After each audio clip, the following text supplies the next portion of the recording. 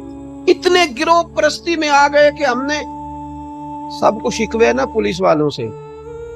میں نے ایک پولیس آفیسر سے بات کی، میں نے کہا یار بڑے لوگوں کو شکوے ہیں. تو کہنے لگا پیر صاحب ہمیں بھی تو شکوے ہیں نا، پتہ تو کرو کتنے لوگ سچا پرچہ درج کراتے. پوچھو کتنا سچا درج کراتے، ان سے پوچھو. اتنا ہی مال لکھواتے ہیں جتنا ان کا گیا ہے.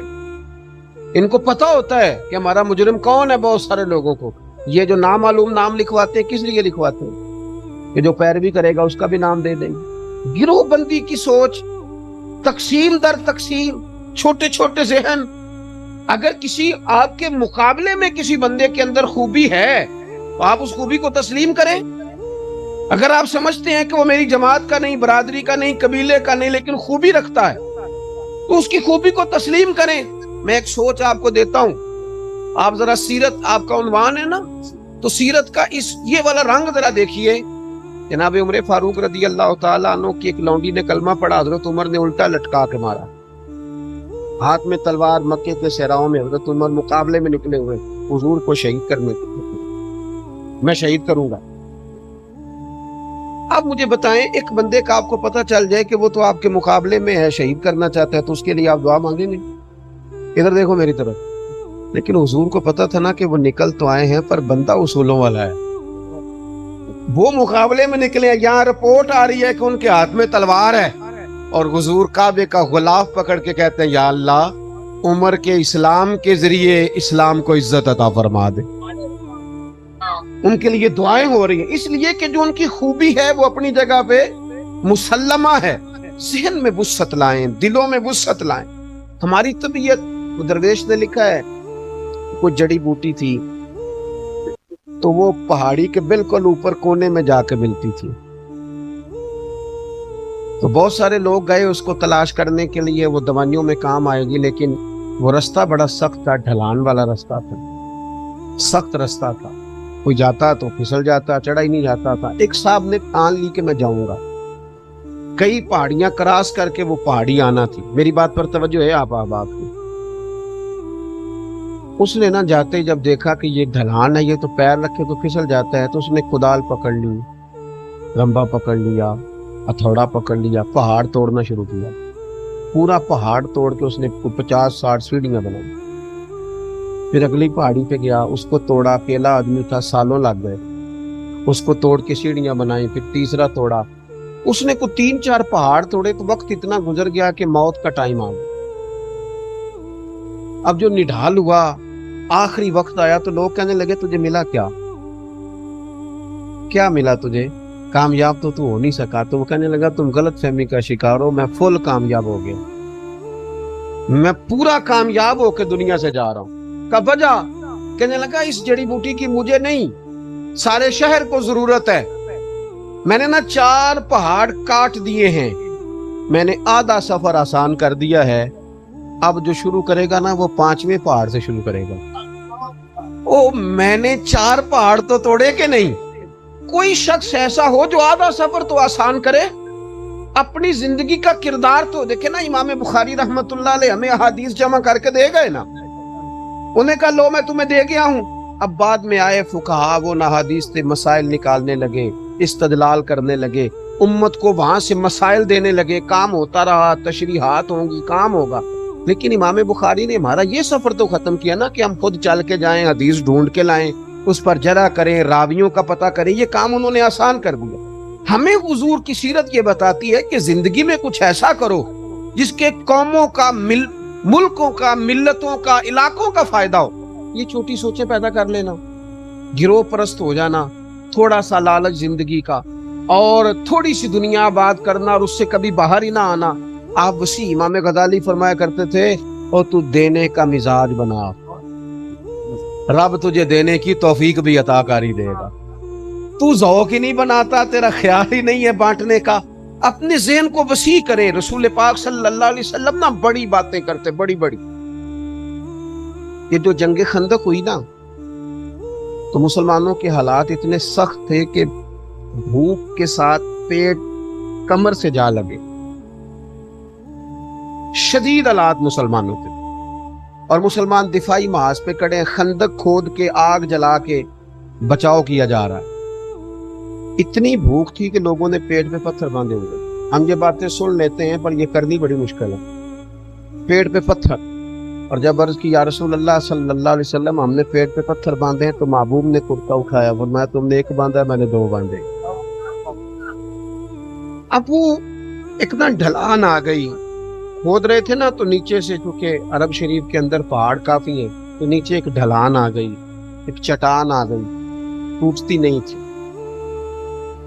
تو ہمارا تو خیر آج کل حال یہ ہے کہ ہم سے تو نہیں اٹھایا جاتا سبزی کا تھیلا بھی، مولوی صاحب سے، پولیس صاحب سے، اپنے جیسے لوگوں کی بات کر. لیکن نبی پاک صلی اللہ علیہ وسلم ڈھلان آ گئی تو صحابہ نے عرض کی حضور ہم سے نہیں ٹوٹتی. تو فرمایا مجھے دو تھوڑا. ہاں مجھے دو تھوڑا، میں کرتا ہوں یہ کام. اور خدا کے بندو، میٹھا کھانا بھی سنت ہے، مسواک کرنا بھی سنت ہے، اور مسجد نبوی بن رہی ہو تو روڑے اٹھا کے لانا بھی حضور کا طریقہ ہے. یہ بھی محبوب پاک کا طریقہ ہے، اس پر بھی عمل ہونا چاہیے. تو حضور نے فرمایا مجھے دو تھوڑا، میں توڑتا ہوں. آپ میری بات پر غور کریں گے، ابھی مکہ بھی فتح نہیں ہوا. وہ جب چٹان حضور کے سامنے آئی تو سرکار نے ہتھوڑا پکڑا، ایک زور سے مارا ہتھوڑا، اور پتہ کیا فرمایا؟ فرمایا لو بھائی، اللہ نے ملک شام کی کنجیاں بھی مجھے دے دی، یہ شام بھی فتح ہو جائے گا ہمارا ہی. لو دوسرا تھوڑا مارا تو محبوب فرمانے لگے لو بھی، اللہ نے عراق کی کنجیاں بھی ہمیں دے دی.